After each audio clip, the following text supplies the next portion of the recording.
नमो नमः। मैं रविंद्र सिंह शास्त्री उपस्थित हूँ आपके सामने एक वीडियो को लेकर के। और इस वीडियो में हम पढ़ने वाले हैं लकार के बारे में। लकार में भी हम लट लकार के बारे में पढ़ेंगे। बहुत ज़्यादा डिटेल में हम नहीं पढ़ेंगे, क्योंकि हमें सामान्यतः लकार का प्रयोग कोई वाक्य बनाने के लिए करना पड़ता है। वाक्य किस वचन का है, किस पुरुष का है, तो ये सामान्य जानकारी हम सीधे तौर पर इस वीडियो में सीखने वाले हैं कि लट लकार में आप सीधे संस्कृत में सरल वाक्य कैसे बना सकते हैं। तो आइए देर नहीं करेंगे, शुरू करेंगे। तो कोई भी वाक्य जब हम बनाते हैं या धातु रूप हम लिखते हैं तो उसका एक फॉर्मेट होता है कि वर्तमान काल में या लट लकार में हम किस तरीके से धातु के अंत में क्या लगाएं कि हमारी एक वचन की क्रिया बन जाए या द्विवचन की क्रिया बन जाए या बहुवचन की क्रिया बन जाए। तो आइए लट लकार में हम देख लेंगे। लट लकार, लट लकार आपका होता है वर्तमान काल में। लट लकार आपका वर्तमान काल में होता है। और आपको पता होगा कि पुरुष जो है वो 3 प्रकार के होते हैं। तो हम यहाँ देख सकते हैं पुरुष जो है वो 3 प्रकार के होते हैं। एक हमारा होता है प्रथम पुरुष, एक होता है प्रथम पुरुष, एक होता है हमारा मध्यम पुरुष और एक हमारा होता है उत्तम पुरुष। तो ये 3 पुरुष होते हैं। और इसी के साथ साथ में आपको 3 वचन भी मिल जाएंगे। वचन कितने होते हैं? वचन भी 3 होते हैं। एक वचन, द्विवचन और बहुवचन। एक वचन, द्विवचन और बहुवचन। अब देखिए वर्तमान काल की क्रिया। कुछ धातुओं के नाम हम आपको यहां लिख देते हैं। जैसे पठ धातु है। पठ का मतलब होता है पढ़ना। भ्रम धातु है। भ्रम का मतलब होता है घूमना। ठीक है। गम धातु है। गम का मतलब होता है जाना। क्रीड धातु है। क्रीड का मतलब होता है खेलना। ठीक है। तो यहां हमने 4 धातुएं लिखी हैं। इन 4 धातुओं के माध्यम से हम यहां पर देखेंगे कि किस प्रकार से हम सरल सरल संस्कृत के वाक्य बना सकते हैं। आपको हिंदी में मिलेगा, हिंदी से संस्कृत में आप सरल वाक्य कैसे बनाएंगे। तो देखिए प्रथम पुरुष में जब हम बात करते हैं, प्रथम पुरुष होता है जिसके बारे में बात की जाती है। प्रथम पुरुष होता है जिसके बारे में बात की जाती है। जिसके बारे में बात की जाती है वो आपका प्रथम पुरुष होता है। और मध्यम पुरुष होता है जिससे बात की जाती है। आप जिससे बात कर रहे हैं वो मध्यम पुरुष होता है। जिससे आप बात कर रहे हैं वो मध्यम पुरुष होता है। और उत्तम पुरुष होता है जो बोलने वाला है। जो बोलने वाला है, बोलने वाला जो है वो उत्तम पुरुष होता है। ठीक है। तो अब देखिए वर्तमान काल में जब आप बनाएंगे तो आपको ये याद रख लेना है तीतः अंति।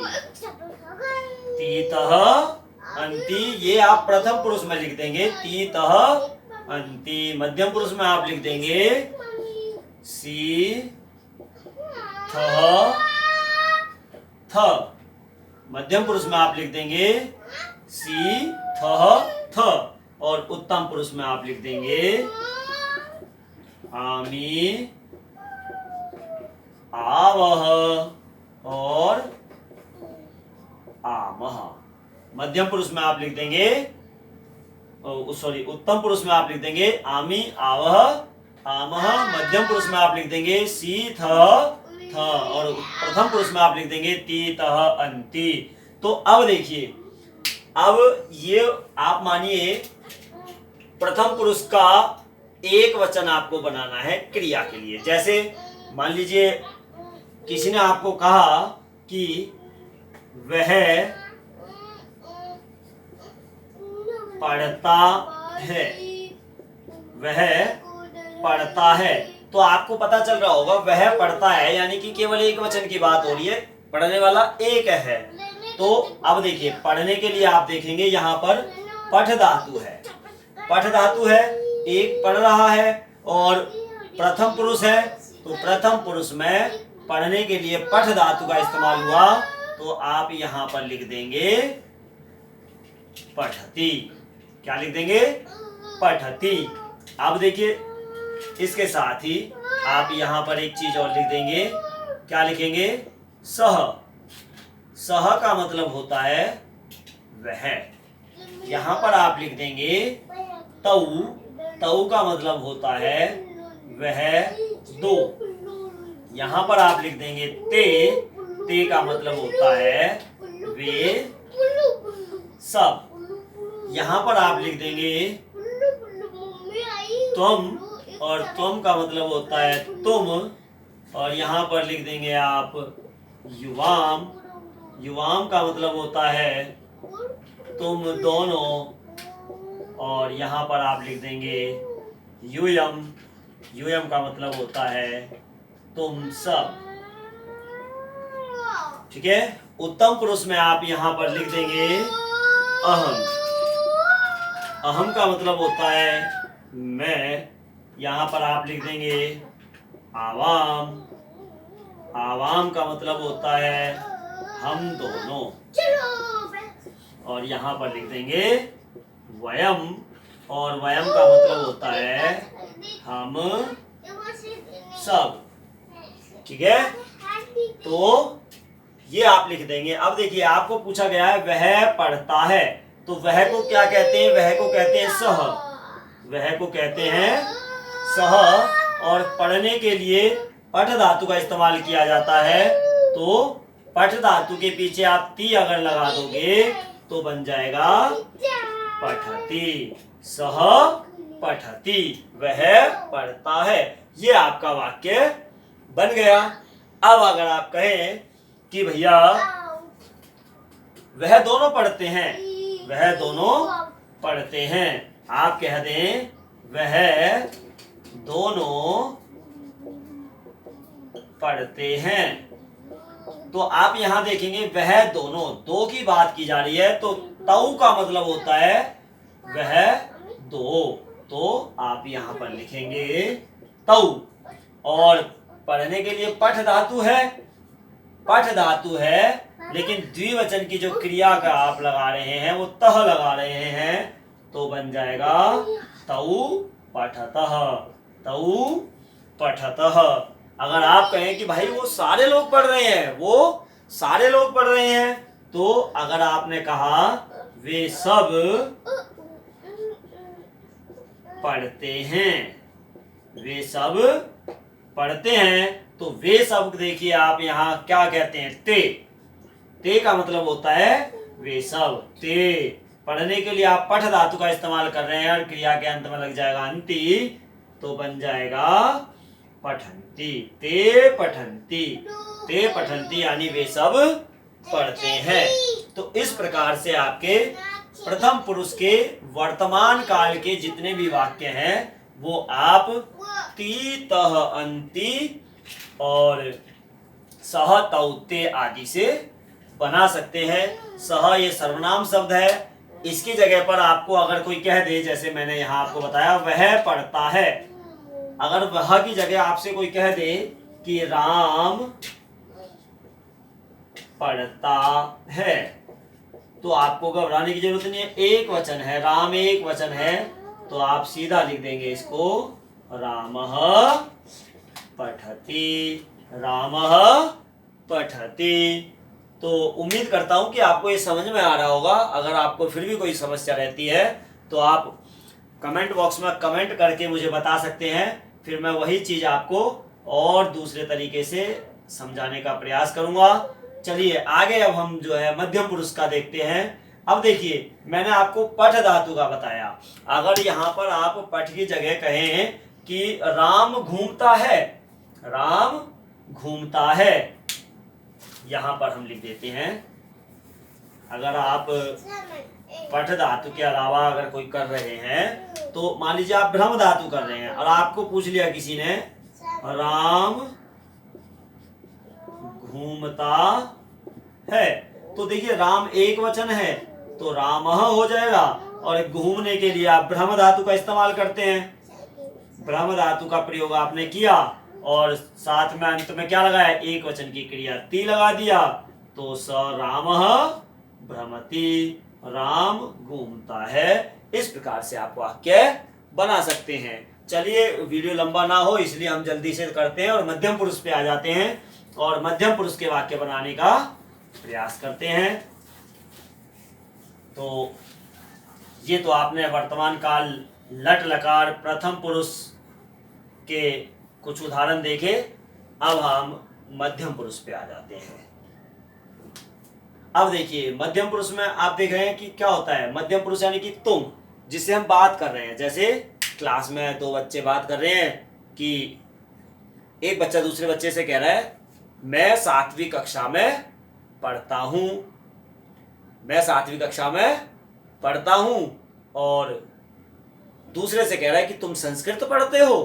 तो चलो दोनों ही देख लेते हैं, है ना। तुम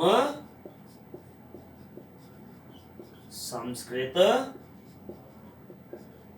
पढ़ते हो।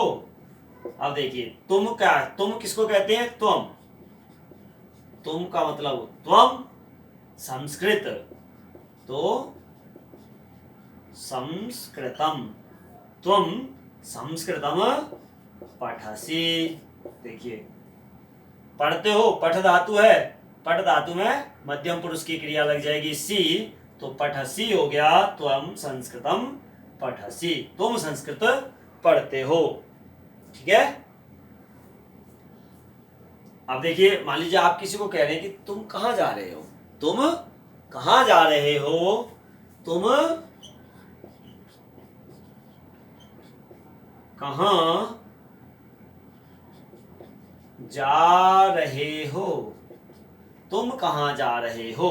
तो तुम का तो आपको पता है बेटा, तुमको कहते हैं तुम, कहां को कहते हैं बेटा कुत्र, और जाने की बात हो रही है तो जाने के लिए बेटा गम धातु है, तो गम धातु है और गम का रूप बनता है बेटा गच्छ से।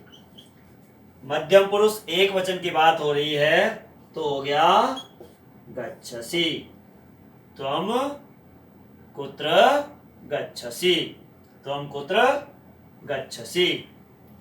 चलिए ये तो आपने मध्यम पुरुष एक वचन के दो उदाहरण देखे। अब हम मध्यम पुरुष के ही द्विवचन के कुछ उदाहरण देखेंगे और थोड़ा जल्दी करेंगे ताकि वीडियो बहुत लंबी ना हो और आपका समय भी बहुत कीमती है। तो तुम दोनों खेल रहे हो, तुम दोनों खेल रहे हो। अब देखिए तुम दोनों आया तो तुम दोनों को क्या कहते हैं बेटा, युवाम कहते हैं। क्या कहते हैं, युवाम।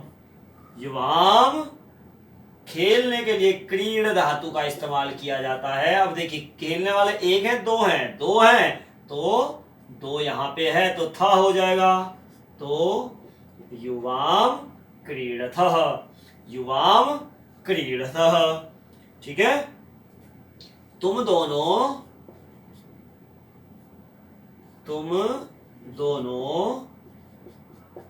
जा रहे हो, तुम दोनों जा रहे हो, तो क्या बन जाएगा, तुम दोनों को क्या कह देंगे, युवाम कह देंगे, और जाने के लिए गम धातु का प्रयोग होता है और गम का रूप बनता है लट लकार में गच्छ, तो युवाम गच्छत, युवाम गच्छत।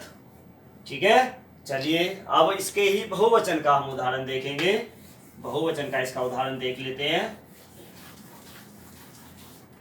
बहुवचन में आप कहेंगे भैया तुम सब घूम रहे हो, तुम सब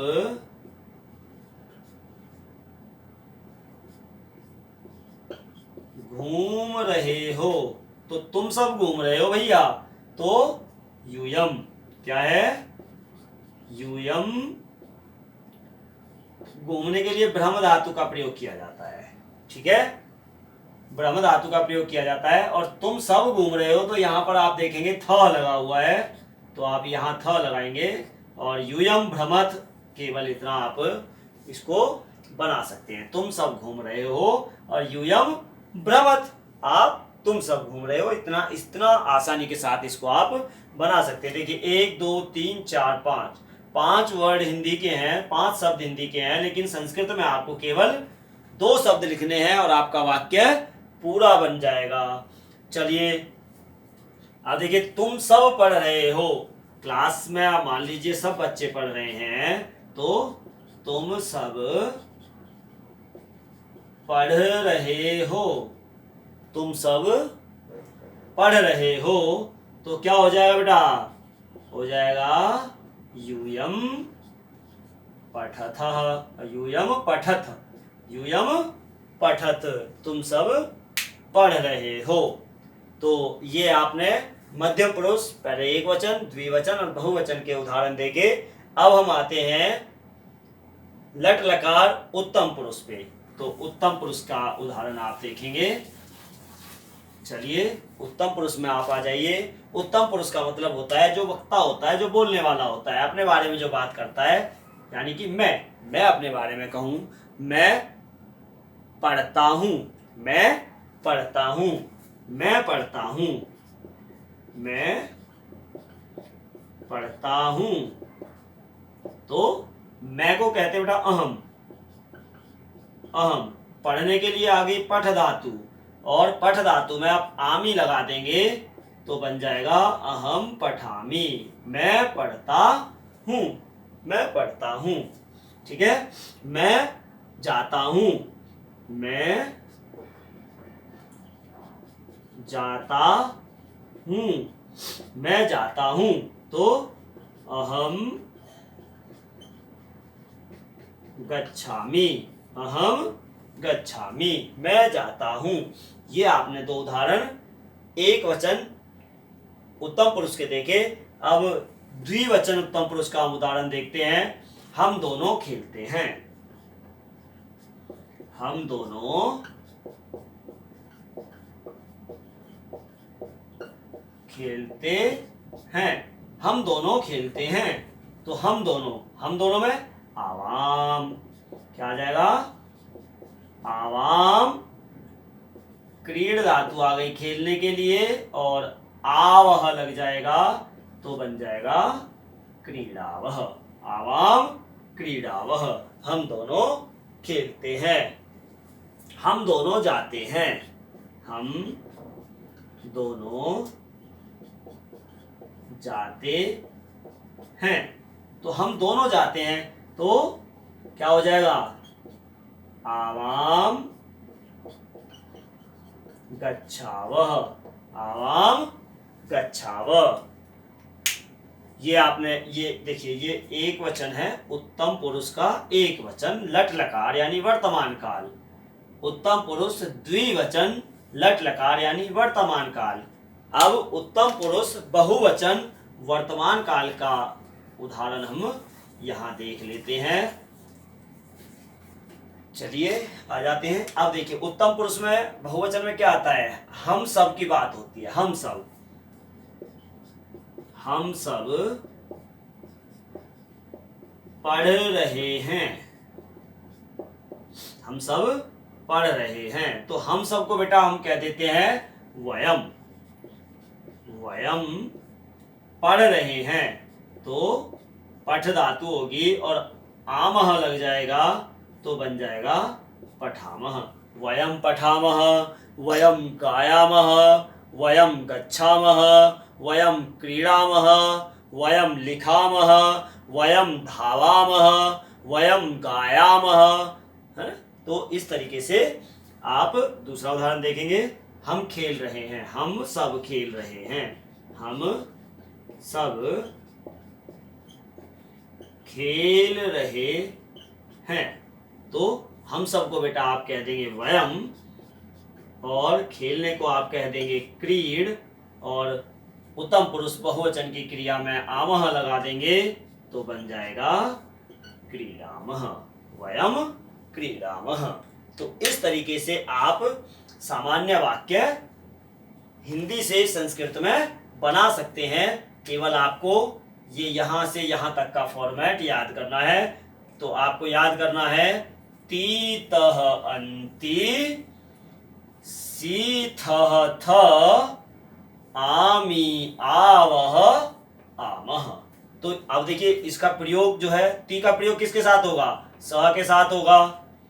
तह का प्रयोग किसके साथ होगा? तव के साथ होगा। अंति का प्रयोग किसके साथ होगा? ते के साथ होगा, यानी कि बहुवचन के साथ, अंति द्विवचन के साथ तह, और एक वचन के साथ ती का प्रयोग होगा प्रथम पुरुष में। मध्यम पुरुष में सी का प्रयोग होगा त्वम के साथ, थह का प्रयोग होगा युवाम के साथ, और थ का प्रयोग होगा यूयम के साथ। वही उत्तम पुरुष में आमी का प्रयोग होगा अहम के साथ, आवाह का प्रयोग होगा आवाम के साथ, और आमह का प्रयोग होगा वयम के साथ। चलिए एक वाक्य हम आपको और थोड़ा सा बता देते हैं।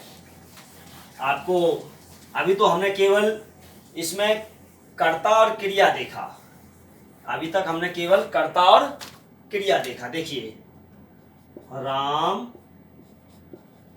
पढ़ता है, रामः पठती। तो यहाँ पर राम जो है ये कर्ता है और पठती जो है ये क्रिया है। राम पढ़ता है, राम करता है, और पठती क्रिया है। लेकिन अगर आपको वाक्य मिल जाए राम पुस्तक पढ़ता है, तो बेटा ध्यान रखना कर्ता में प्रथमा विभक्ति होती है और क्रिया जो है वो कर्ता के अनुसार होती है। कर्ता अगर एक वचन का है तो क्रिया भी एक वचन की होगी, और जो कर्म होता है बेटा कर्म में हमेशा द्वितीय विभक्ति होती है, कर्मणि द्वितीया। तो यहाँ पर देखिए राम, राम करता है तो कर्ता में प्रथमा विभक्ति यानी रामः बन गया। पढ़ता है क्रिया है, कर्ता एक वचन का है तो पठती क्रिया हो जाएगी एक वचन की। पुस्तक जो है ये कर्म है और पुस्तक में हो जाएगी द्वितीय विभक्ति, तो बन जाएगा पुस्तकम। वाक्य बन गया रामः पुस्तकम पठति, राम पुस्तक पढ़ता है। ठीक है। और एक एग्जाम्पल आप देख सकते हैं। मान लीजिए आपको उदाहरण मिल जाए हम सब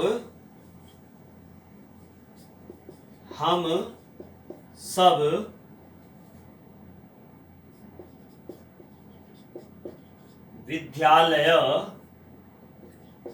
जाते हैं, हम सब विद्यालय जाते हैं। तो यहाँ देखिए हम सब की बात हो रही है तो वयम आ जाएगा। क्या आ जाएगा? वयम आ जाएगा। कहाँ जा रहे हैं? विद्यालय जा रहे हैं, तो विद्यालय में द्वितीया हो जाएगी तो विद्यालयम हो जाएगा। वयम विद्यालयम गच्छामः, वयम विद्यालयम गच्छामः बन जाएगा। इसी प्रकार आप जो है थोड़ा सा इस तालिका पर ध्यान दे करके हिंदी से संस्कृत में सामान्य वाक्य आसानी के साथ बना सकते हैं। उम्मीद करता हूँ आपको ये वीडियो अच्छी लगी होगी। आपको ये कहीं ना कहीं हिंदी से संस्कृत बनाने में, संस्कृत से हिंदी बनाने में सहायता करेगी, ऐसा मुझे विश्वास है। अगर आपको कहीं कुछ कमी लगती है तो आप कमेंट बॉक्स में कमेंट जरूर करें, ताकि अगली वीडियो में हम और अच्छे से आपको समझाने का प्रयास कर सकें। नमः संस्कृताय। और वीडियो पाने के लिए चैनल को लाइक करें, शेयर करें और सब्सक्राइब कर लें। साथ में बेल आइकन को भी दबा लें, ताकि आपकी कोई भी समस्या हम इस अपने YouTube चैनल के माध्यम से आपको सॉल्व करके पहुंचा सकें। नमः संस्कृताय, जयतु संस्कृतम। नमो नमः।